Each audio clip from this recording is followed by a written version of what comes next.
like the positives, like we talked about, we feel like we have built something back up in our locker room where guys are going out there and playing hard for one another, playing hard for the organization, the city, the fans, a little bit of everything.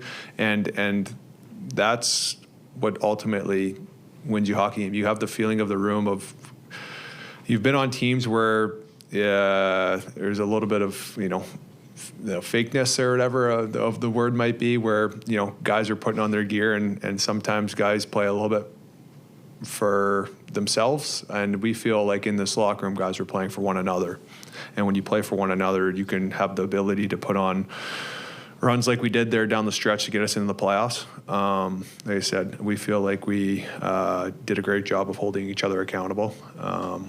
That accountability is such an important piece in a locker room because, showing up to the rink that the guy next to you is going to give it everything he has for that game. And, I think at the end of the day, we had a bunch of guys that were, gamers that are willing to lay it on the line for each other. And I think guys feel that. So, like I said, there's lots of positives to take out of this year compared to where we were, last year, a year and a half ago, or even what people were saying what should be done with this team compared to what we're talking about now.